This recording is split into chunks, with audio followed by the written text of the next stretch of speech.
So by that time, within that 6 years journey, we were able to scale it from, the first orders were only 25 orders. From there, we were able to scale it to more than 1,50,000 orders a day, doing a ARR of about 500 CR. Wow. We made it so simple that 4-year-old kid to 80-year-old grandparents, anyone can order on Milkbasket. Wow. And that was the beauty of the platform.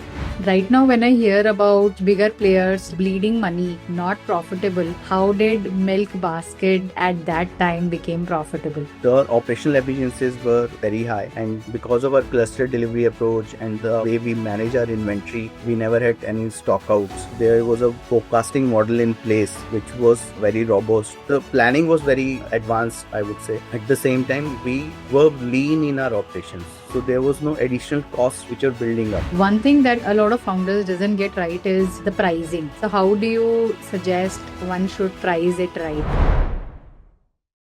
Hello everyone. Welcome to Pivot Point with Usha. Today our guest is simply amazing and inspiring. His name is Anurag Jain. His journey has been all the way from being a major in Indian Army to starting Milkbasket.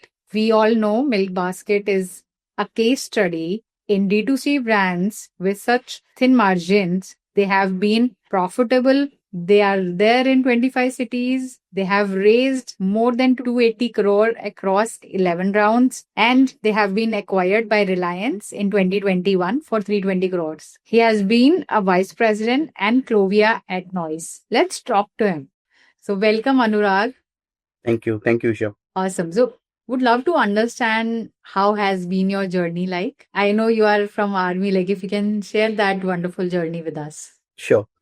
So, first of all, thanks a lot for having me here. Love to be part of this podcast. I think it's been an honor for me to be one of those young ones from the entire herd, because I am from a Jain family. So I was one of the rarest one to actually go and join the armed forces. So I did my engineering in the year 2000, and when it came to pursuing higher education or to going for the next step, what happened actually was that we were a bunch of, say, 7, 8 friends who filled up the SSB interview form. And out of those 7, 8, only I showed up for the interview.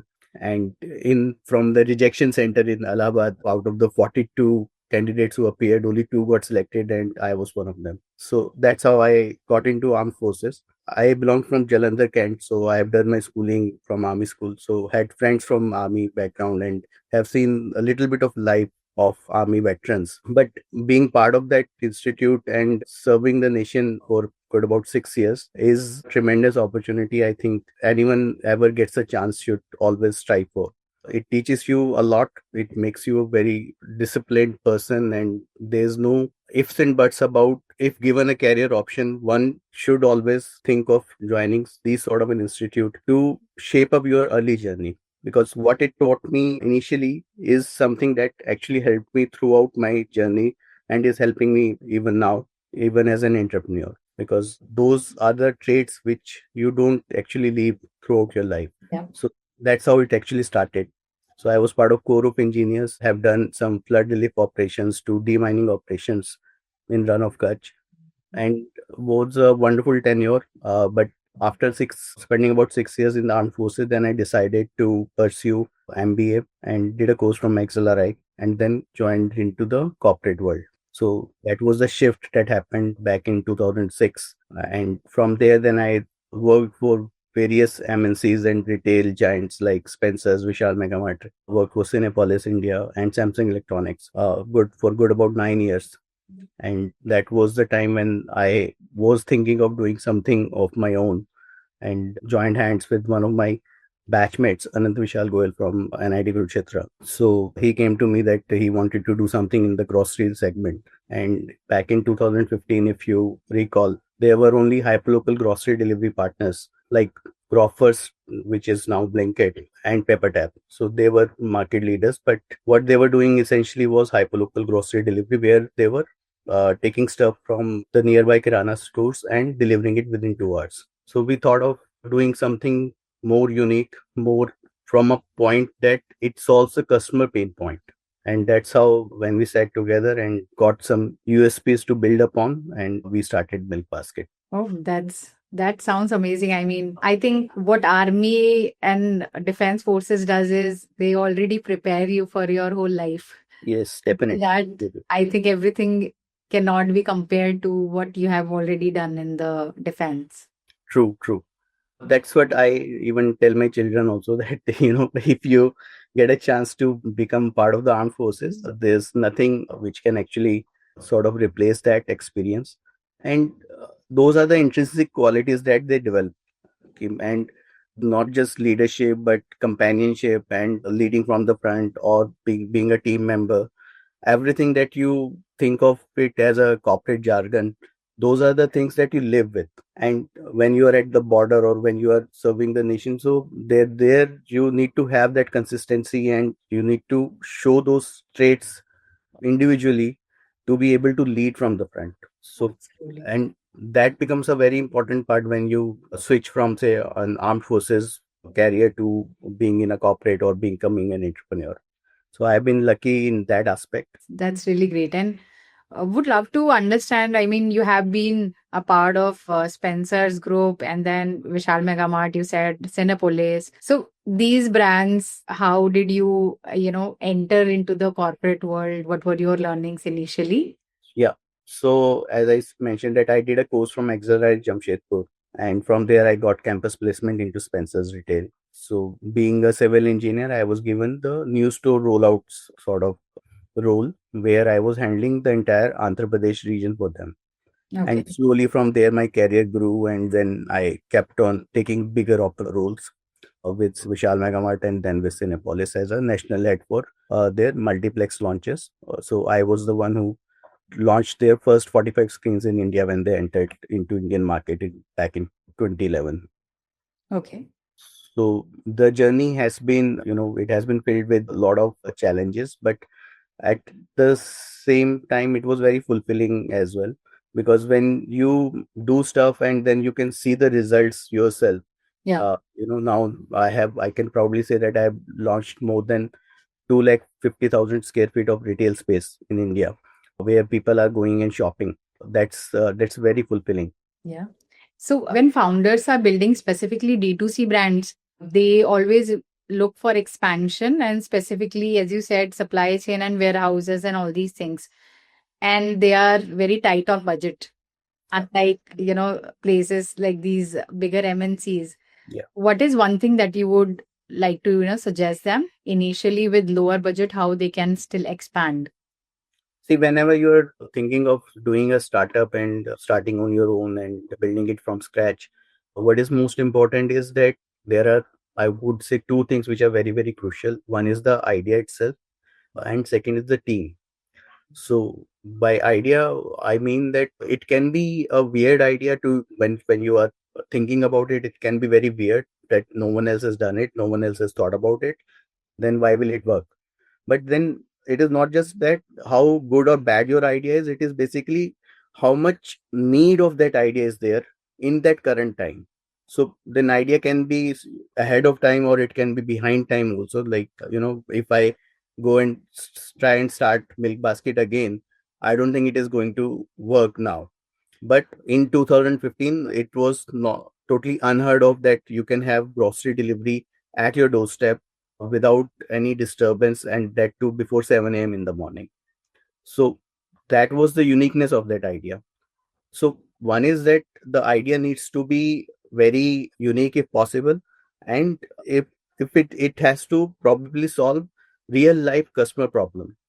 And the more number of customers, the target segment that you can capture, if you identify your customer properly and then segment them properly and then give them the solution that they want, Yeah. it's not your own problem that you're trying to solve. As a founder, you need to understand that, okay, if I had faced a challenge, doesn't mean that everyone else is also facing that challenge. So it has to be a common problem that you're trying to solve. And once you understand that problem, once you understand the target segment, and that is the time when you always try to have that initial team that you can trust and that can work with you, so that once you are doing the proof of concept, then you get to test the market in a proper manner, and with a limited product you are able to go to the market and then understand whether this idea is valid or not. Yeah. So having those POCs in place and doing that on a very, very small scale is very crucial before going full throttle into the idea itself. Absolutely. I mean, you raised a really good point where people really need to foolproof their POC before putting a lot of money, even from their pocket, or raising money, or even thinking about raising. Yeah. So, with Milkbasket, how was the journey like when you were starting? How much time did you guys take to foolproof the concept? Okay. So with Milkbasket, we started back in 2015, and that was the time when, when you tell that you're doing a startup to anyone, they will think that he's just roaming around with a laptop and, working from some remote desk. Yeah. So now things have changed. Now people understand that startup is also a good concept, which more and more people are now trying to do. And even the Indian government has also been pushing a lot on developing the startup ecosystem. Yeah. So I think when we started, it was almost 1 year plus that we took to only validate the POC. And we started very small. We started with just one society. And it was a cluster delivery approach that we took. And we ensured that even a single customer is not getting any complaint from at day one. So his needs are getting satisfied. And, because we were into early morning deliveries, so nobody wants to mess up your morning, routine. And that's where we ensure that whatever promises we are making or whatever items you have ordered, so they are getting delivered to you on time. So that's how we started. And then we scaled it up to, once we got some seed funding, then we launched by cluster, we started opening up new societies, new areas, and then we expanded the number of SKUs as well. Can you also help us with some numbers like initially, how much time does it take for Milkbasket to come to where they are today? And I think they are already doing like 25 cities already. Yeah, yeah. So I had exited Milkbasket, and when it was sold to Reliance in year 2021. So Okay. by that time, within that 6 years journey, we were able to scale it from, the first orders were only 25 orders that the four founders they delivered themselves. So from there, we were able to scale it to more than 1,50,000 orders a day, and doing a ARR of about 500 CR. Wow. Okay. So that was a tremendous outcome. And somehow I think COVID also sort of helped us in achieving those sort of numbers, because Yeah. we were already doing the contactless delivery model that everyone required at that point of time. And we are quite proud and contented about being able to help the society in some manner. Yeah, yeah, absolutely. And growing it to where you took it, I mean, there has been a lot of challenges, I'm sure. Can you just, mention top three challenges that you were facing at that time? See, I think for any founder, when you are in the growth stage, first and foremost challenge is to ensure that you don't lose focus. So you have to have that focus on your unit economics. You have to have focus on your operational efficiencies. You need to have focus on your customer satisfaction, and then on the growth side as well. So you have to grow without losing the initial serviceability that you are providing to the customer, because when you're starting small, almost everything you are doing yourself. And then when you have the team, then you have to delegate few things. So to be able to delegate also is definitely a challenge, and to be having that sort of a team in place so that you can grow with them and then take it to the next level, that also requires a lot of bandwidth, because as a founder you're juggling with too many things. Like you have to see founder is able to raise the money for the next round, and then the business is up and running, and then you have some sort of a runway to keep growing, and then you also need to show result to your previous investors. So Yeah. the rate at which you are growing is also very crucial. So you cannot be like a normal business where you say that, okay, I've grown 10% in a year, so that's a very good number. Here you are chasing growth, but not at the cost of serviceability. That's where ensuring that the customers is engaged and customer demands are getting met the way they were getting met on day one. Yeah.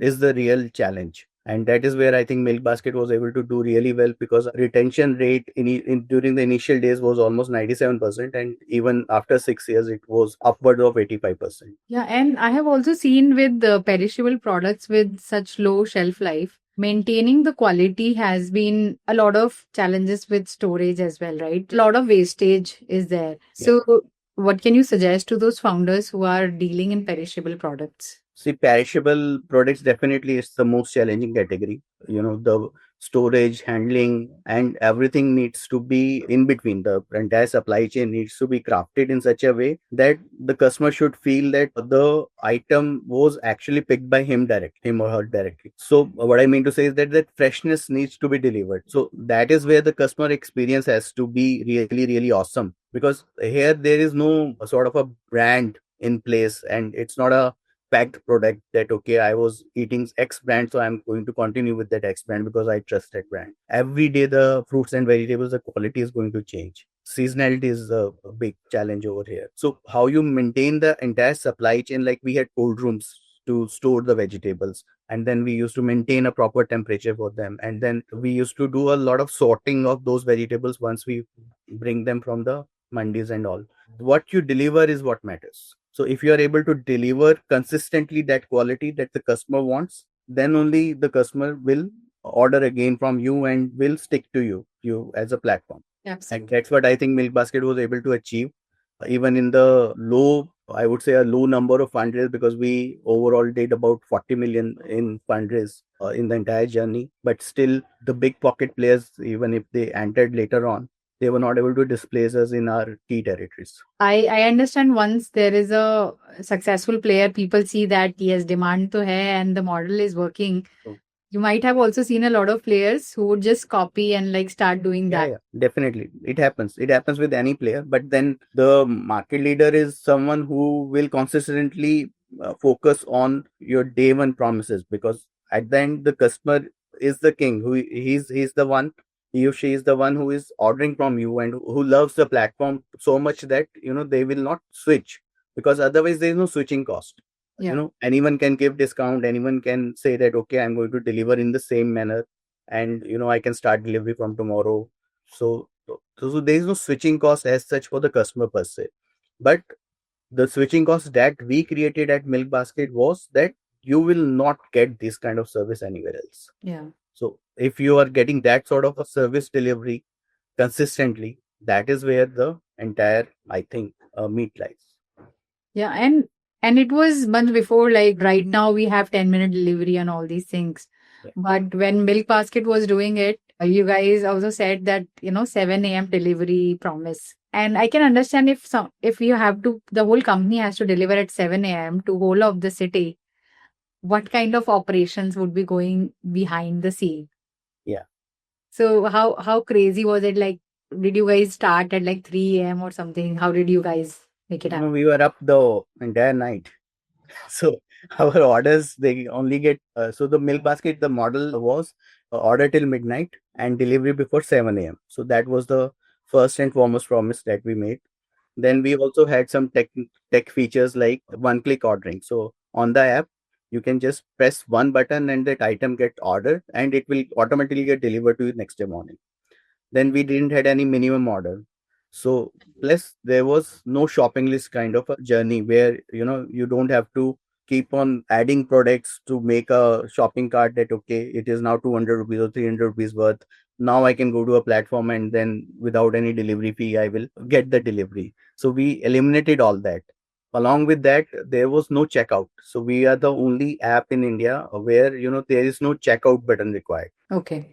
So even on Amazon, you store your card information and every time you have to make the payment. Here it was top up mechanism where you are keeping some money in your wallet and then you can keep on ordering without any checkout or any hassles. So that's where we made it so simple that 4-year-old kid to 80-year-old grandparents, anyone can order on Milkbasket. And Wow. that was the beauty of the platform.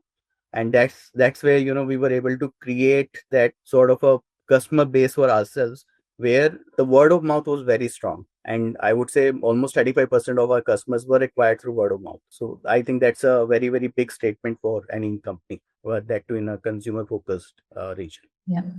Right now, when I hear about such bigger players like Zepto and all these people who are bleeding money, not profitable, how did Milk Basket at that time became profitable? So I think we did few things very, very in a righteous way, wherein the operational efficiencies were very high. And because of our cluster delivery approach and the way we manage our inventory, we never had any stockouts. So there was a very, I would say, forecasting model in place, which was very robust. And dealing in perishables and everything, when unless you know that okay, this is the these many number of orders are going to come, and this is where we have to plan for next few days. So the planning was very advanced, I would say. And at the same time, we were lean in our operations, so there was no additional costs which are building up. So the unit economics was designed in such a way that it became a very replicable model, and city by city to hub, we can sort of copy paste that model and launch further cities. So that's where we were able to scale it up to 6 cities, and later on it was, I think, further enhanced to 25 cities where this delivery is still happening. Yeah. And so one of the challenges, because so I know because you have built so much, it comes as a very easy thing to do. But trust me when I say this, when I talk to a lot of founders, scaling to new cities specifically for such products and just and making the model so it's such robust that you can now copy paste that into other cities and still make it efficiently run operations. If you like, if you can share few tips for these founders how they can do it in a much efficient way. See, you need to create some playbooks of yours. So, what has worked, what has not worked. Plus, every city will have its own unique challenges as well. Yeah. So, what we focused upon is creating the supply side first and then generating the demand. So, unless you have your supply side ready, you should never, enter the market and then start saying that, okay, I'm going to deliver to you starting tomorrow, because you are not ready. You have to first be ready to be able to handle those loads. So that's where we had certain operational playbooks in place, and we used to ensure that infrastructure wise, because we were dealing in milk as well on and on perishable. So our warehouse, our cold rooms, our supply team, our tie-ups with the vendors, the procurement team, everything is in place before we actually go and start the marketing of those places. So plus what we also used to follow is a cluster to cluster approach. So even if say I'm delivering in Hyderabad, not the entire Hyderabad as a city can order from Milkbasket. Yeah. I choose my customer because my model was not built on something which is, valid for each and everyone. We were serving the top 20% of the customer base. So we knew where this customer base is staying and where we can do cluster delivery, because that is where the operational efficiencies were able to drive. Okay. you know Going step by step and then understanding the geographical needs, and then ensuring that you stick to your basics. You know that this thing has worked in a certain geography, and that is where, if even if you have to tweak certain things, you do that well in advance before you get into the launch phase. So Okay. you have to first sort out all your issues in the bud, and then only you have to go to the status where you can start delivering. Because once you start the deliveries, then that customer experience need to be the same as it was in the previous city, because then only the model will do. That's So that is very important for any founder to keep in mind. yeah. And when it comes to targeting, how can a founder, because right now when I talk to founders, a lot of them also face challenges with targeting, like who is our customer? Like, have you, I'm sure you would have spoken to such founders who show half of the world as their TAM. So how can they, understand who is their right customer, who is their target? So, Usha, like I mentioned, I think it is very, very crucial that you identify your target customer well in advance, Yeah. because not every product, everything is built like required by everyone. Like Milk Basket, it was built for convenience, so it will only be valued by those who value convenience. Okay, so we were never a discount based platform, and we never went into deep discounting game, because anyone can come and replace you by giving bigger discounts any day. So that's where identifying your target segment and then building the product for that target segment, and then also ensuring that once you, like when you're doing your POC, then is that target segment big enough that, okay, like say you're building a baby product. So so if all the parents facing this challenge currently are all of them looking for this sort of a solution, or even if, can I assume that if say 70% of them are looking for a solution, then will I be able to convert out of those 70% 15% to my product? Because not all 70% is going to convert. So if I'm able to convert out of those total base of 100%, I'm able to convert that 15%, is that a large enough chunk for me to sort of position myself for?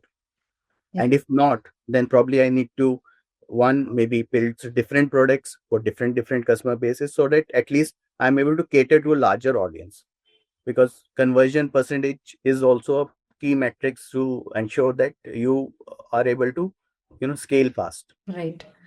Absolutely. And so, at what stage did you guys understand that now we need to raise funds? So I think it was clear from day one, because we were getting into grocery deliveries that too, along with milk. And milk in North India has, I think, the least possible margins percentage wise. So that way, you can never be profitable on milk deliveries. But yeah, it was quite a big customer acquisition tool for us, where you get entry into the household, and from there, if people are able to keep your app into their phone and then order again and again, so that becomes a very big hook.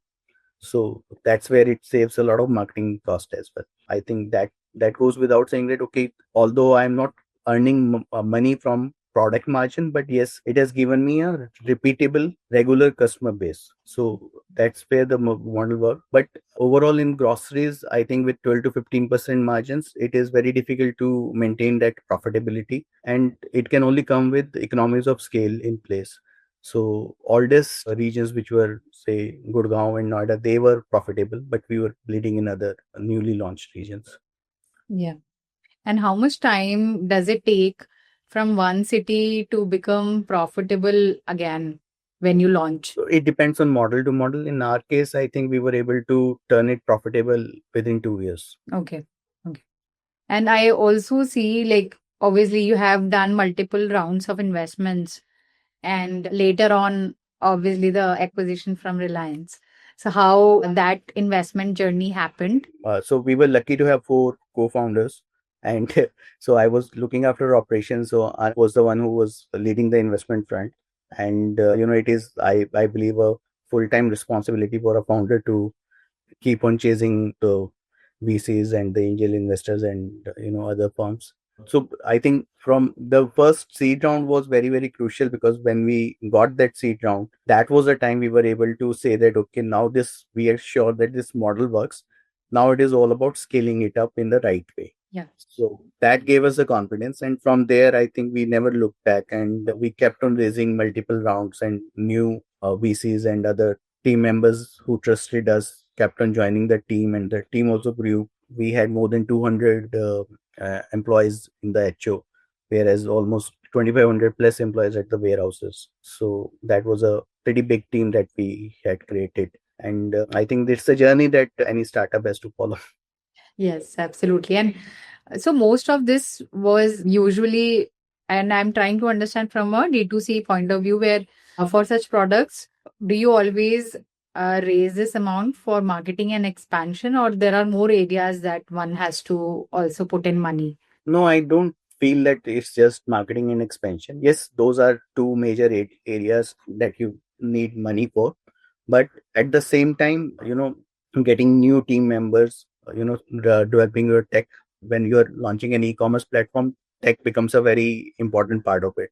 And it all depends upon how robust that tech is. So operations, tech, employee development, and trying some new initiatives, as well as building on the existing portfolio. So a lot of things go into, but yeah, overall, I think fundraise actually helps you in growing faster. So probably, what we were able to achieve in 6 years, if we hadn't taken that fundraise journey, we might have taken 12 years to do the same. Yeah, absolutely, absolutely. And so once investors are in place, because there are all kind of investors, but for founders, how does it change the whole journey once you have investors in place where you have to tell them what's happening, how you guys are progressing? No, so I think it's a journey that every startup has to take, and with investors coming into picture, it is not just the money that they're investing. They come with their own experience, and now that the startup ecosystem is also maturing so much, you get a lot of value added from those investors as well. Like, you are building one startup, they have seen multiple startups, and they have seen so many startups fail, as well as so many startups who have progressed to become an IPO. So they already know some mistakes, some learnings, and some tricks of the trade that as a first time founder you might be struggling to even understand. So it's always good to have marquee investors into your portfolio, and then definitely they are the guiding light to actually help you navigate further. Yeah. And if you have to, let's say, start, let's say not Milkbasket, but a D2C brand into perishable products because you have such experience, vast experience in it. What are the major things or, learnings that you have had that you would not do this time? Okay. Yeah. So I think major learnings, one is that first and foremost is doing that POC over and over again. Because the more you do the POC, more you sharpen your concept, and then you are more and more aligned to that, okay, this is what is in need. Because when you talk about D2C brand, and that too in a perishable format, I think the universe of SKUs, it shrinks. Like for a milk basket, it was a full blown platform. So we were selling more than 10,000 SKUs on a platform. So almost anything and everything that you need from a neighborhood kirana store was available on Milkbasket. Okay. But for a D2C, the range of SKUs is always limited. Okay. So which product you need to focus upon? What is it that the customer still needs, despite so many well established brands in place? If I'm talking about FMCG, then there is, say, HUL, PNG, and others who are already doing so many products. But what is it that they have missed? Or say, nowadays, what has changed? What the customer expectation has changed? Like, there's a lot of talk about healthy snacking, health food, then protein based snacks, and all those things. So what is it that people are not doing, and you can be the first one, or maybe not necessarily the first one, but the one who is coming with a good, better concept which people would like. So that's where I think a lot of focus and a lot of trials and customer feedback is very, very crucial during those initial days, to understand that whether this product will work or not. Absolutely. I think all the D2C brands who are building right now, specifically in the conscious food category, I think they can really learn from this. And so when it comes to, and as you said, it's a thin margin game with perishable products. How do you still focus on the things where you can save money and still make the business profitable? I think that Excel sheet where you are trying to work out your financials, that need to be clear from day one. There can be little bit tweaks here and there, but you need to be very, very aligned that, okay, if I'm working on, say, this much X percentage margin, then what is the scale at which I'm going to break even? Okay. And to achieve that, what are the 10 things that I need to do? Okay. So you have to go, I think, step by step, break down the entire scenarios, and then, say, launch in a smaller area, then expand it further, without losing the focus on the unit economics part. Yeah. Because at times when you're in that growth stage, that time it is very, very crucial that you grow fast, but giving that same product or giving that same service to the customer is equally critical. Because otherwise, initially, even if the product or service was liked by the customer, if it is not delivering the similar value, then that satisfaction level will not be there, and then you will not get repeat buys. So if that is happening, then I think you need to be very cautious about it and tweak the model as soon as possible. Yeah. One thing that people and a lot of founders doesn't get right is the pricing. So how do you suggest one should price it right? See, I think you have to enter the shoes of your customer and then see that, okay, whether this is making sense to me. Okay, it is very easy to for anyone to say that, India is a value driven country, but of course everyone is. So unless there is value for money, you are not going to buy it. Or we are into that sort of a business, like here we are talking more of a D2C product. It is, we are not into the experiential product kind of a thing where I'm ready to pay anything for that experience. So if it is driven by value for money kind of a scenario, then I have to deliver that value, and I have to deliver it such a way that, the customer feels satisfied that, okay, I got it at the right price, and I'm getting a service or product which is better than what other competitors are providing. So that is where you need to focus and sharpen your product or service in such a way that it, every time whenever the customer is purchasing it, delivers that similar kind of a value to it. Yeah, yeah, absolutely. It makes sense. And when we talk to investors, and honestly, it goes the same with the kind of people, the initial customers that we are talking to also. There is a lot of noise and there is valuable input, right? How do you decide which one to listen to and which one to ignore? I think that's a tough one because, whenever you're launching, you try to reach out to everyone, and then you may face a lot of rejections as well. Then having that conviction on yourself and on your product that, okay, this is what is really really delivering a good service or a good value to the customer. I think that conviction actually comes once you are able to ride that bus. If, say, you are facing multiple rejections every time, and then because most of the times you don't even get the kind of feedback that you want to hear, it's just the noise that you hear or no communication at all. I think that's a sad part of it. But that is the time where mentor or a industry veteran or someone whom you can trust upon can actually come into the picture and can sort of guide you that, okay, these are the few things, or this is where we feel that something is lacking. And once you approve on that and then probably go back to those investors, then probably the feedback will be different. Absolutely. One thing that, I just observed that you have been with Milkbasket, you have also been with Clovia, and Reliance Retail have actually acquired both of them. So is Reliance Retail like following where Anurag is so that they acquire that? No, I'm not sure whether they will be remembering my name or not, but they're definitely not following. They are following their own dreams. Yeah, it's by chance that Reliance has acquired both the startups. So I feel I've been working in good companies. That's why Reliance acquired them. I think then you are lucky for the brands. Yeah. Absolutely. But I honestly feel in the background, you put in so much work to actually make the operations, the supply chain, the most difficult part sorted so that it actually makes sense for the business to grow and finally come to the point where it can be acquired. Yeah, definitely. I think that operational challenges and supply chain challenges, they are sort of backbone for any sort of the company like a Milkbasket or a Clovia or Noise. So those are certain things where, at times if you lose focus, then you end up having additional cost spent on those features. So if you are able to maintain that, then the profitability for the company also goes up. And that's where you are able to target a larger base and then expand wisely. Yeah.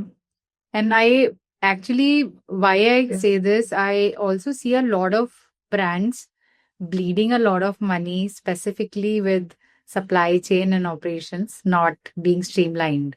No, so see, it is a journey because, like, even if, say, you want to start today, none of the founders, don't get me wrong, but I don't feel that any founder is, say, 360-degree perfect. So she might be expert in some domains. Say you might be a CA, you might know about, all the finance related stuff, or you might be a sales guy, or you might be operations person. But no one is perfect in a sense to understand everything. So you always need help, and you always need to have those first line of teammates or co-founders in place, or say mentors in place, so that you can lean on them and learn from their experiences, because most of the things that we are doing as a founder is not always about inventing a new stuff. So why to reinvent the entire stuff? So that's where learn from experience and then move fast. So I think those are two very important So even if you have to fail, then fail fast. So that's how your startup mantra should be. Absolutely. You have put it so clearly that if someone wants to fail, then they need to fail fast so that they can have learning and finally get to a point when they actually succeed. True. So what's next for Anurag? What are you building right now?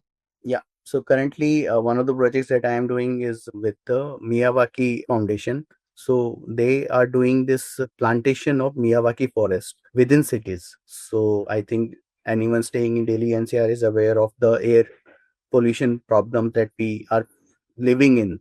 We are doing a small bit wherein we are creating this Miyawaki forest, which is a Japanese technique, and creating it in a 2000 square feet area within us, maybe a school premises or a government location or any place where we can get maybe a 2000 to 3000 square feet area to plant those trees. And within 2 years, those trees, they develop into a full blown forest, and then they become self sustaining.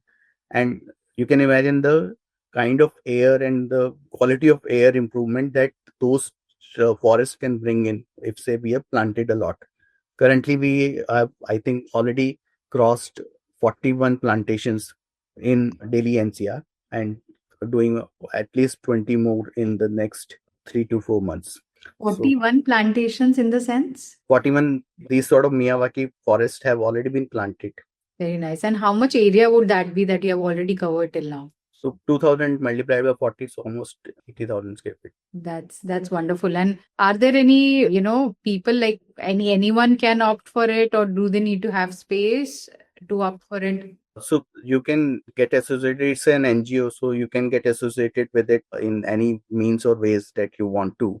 And we definitely love to engage more and enhance the society, the community per se, because it's a social initiative. And what we need is, say, government support as well as, say, civilian support to ensure that one, the concept is known to more and more people, and whosoever can help with, say, grants or CSI grants, or say introduction to corporate or to government agencies, government bodies, where we can get those sort of space allocations, because all we need is space and grant to, but we already have the team to do the forestation part.